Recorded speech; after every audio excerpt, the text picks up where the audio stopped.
Do you want to fix your remote at home without buying a new one or calling a repair service?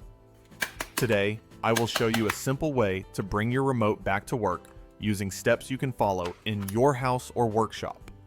You will learn how to check the batteries, clean the circuit board, and restore the buttons so the light comes on again.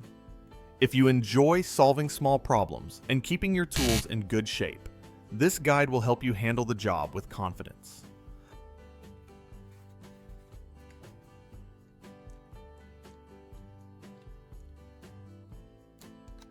Let's take a closer look at why your remote stopped working. Start by checking the batteries, because weak power is the most common reason a remote stops working. Take the batteries out and place them on a stable surface. Pick up your multimeter and set it to the DC voltage range.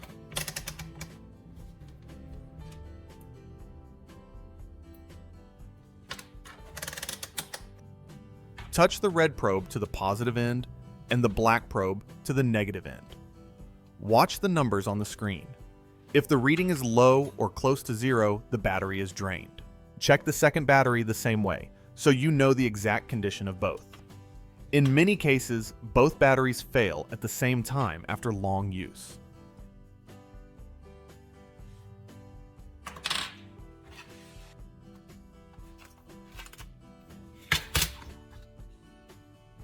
If you do not have new batteries at home, you can restore the old ones with a simple method in the next step. I'd like to hear where you're from. Drop your city and state below, so I know how far this video is reaching. Now let's try bringing those weak batteries back to life with a simple mix of water and salt. Take a clean glass jar and fill it with regular tap water.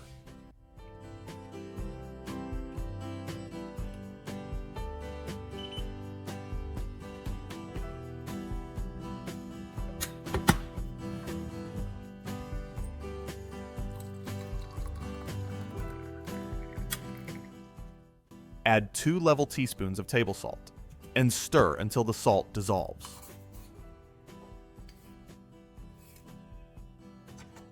Drop both batteries into the jar and use a stick to move them around gently.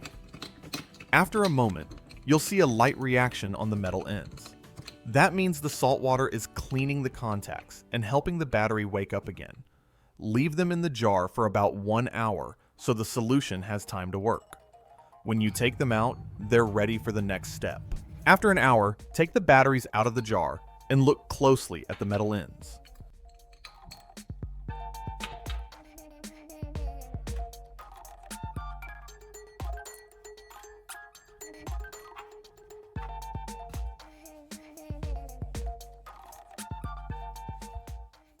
You'll notice a thin layer of corrosion from the reaction in the salt water. Grab a small piece of fine grit sandpaper and clean each end until the metal looks bright again.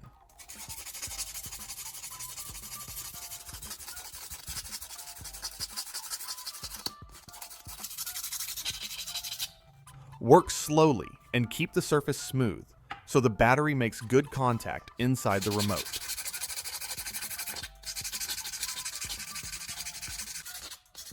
This simple step helps the battery deliver power the way it should. Now that the batteries are cleaned up, let's see if they picked up enough charge to work again. Take your multimeter and touch the probes to the 2 ends of each battery. Watch the numbers. If the voltage is back within a usable range, the battery is ready for a test.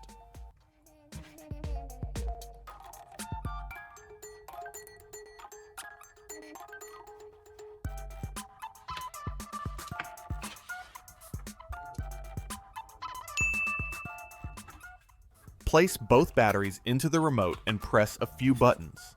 If the infrared light still does not show, the problem is likely inside the remote instead of the batteries. At this point, you know the batteries are working, so the next step is checking the circuit and cleaning the keypad to bring the remote back to life. If the remote still doesn't respond, it's time to open it up and check the circuit. This part is simple, but you should take your time so nothing breaks. Grab a small Phillips screwdriver and remove the screws from the back of the remote. Some models also have plastic clips along the sides, so gently pry the case apart if it feels tight. Once the remote opens, you'll see the rubber keypad, the plastic shell, and the main circuit board. Take a close look at everything. Over time, dust, skin oil, and moisture can settle inside the remote and block the contact points. The rubber keypad may have a thin layer of dirt on the black pads. The circuit board may also have dull or dirty contact rings. These areas keep the buttons from working even when the batteries are good. To clean them, use cotton swabs dipped lightly in rubbing alcohol. Start with the rubber keypad and wipe the black contact pads one by one. Make sure each pad looks clean and dry.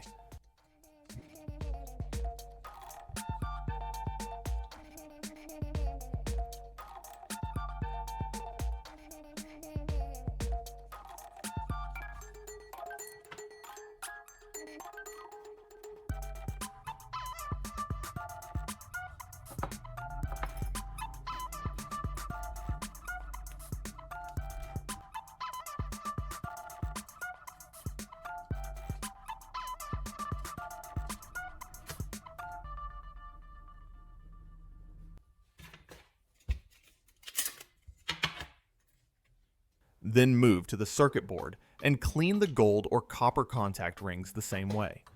Do not rush this step because a clean board makes a big difference.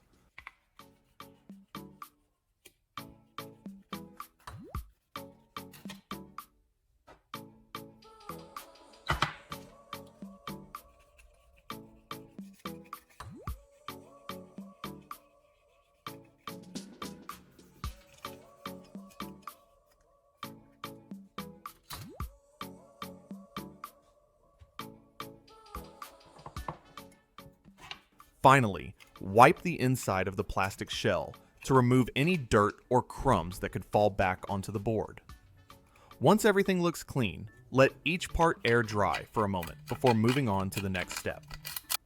Once everything is cleaned, you need to make sure the parts are completely dry before putting the remote back together.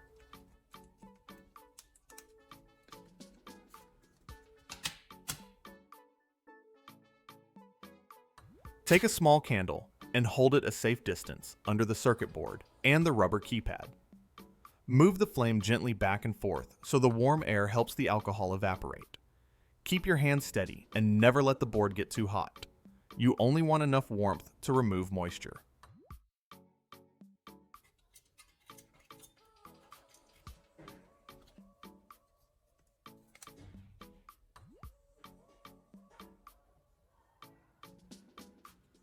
After the parts feel dry to the touch, place the rubber keypad back into the top shell and make sure it sits flat in its grooves. Set the circuit board in its original position so the infrared LED and buttons line up correctly. Then snap the two halves of the remote together and reinstall the screws. When everything is tight, press a few buttons to check the infrared light. You should see it flash again. That means the remote is ready to use.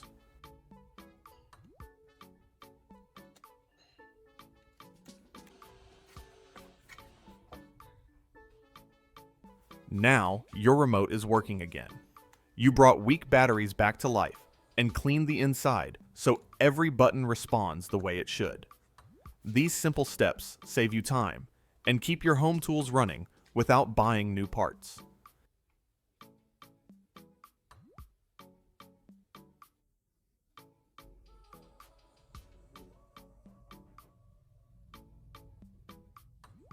If you enjoy projects that help you fix things around your house, make sure you like the video and subscribe to the channel so you never miss the next idea.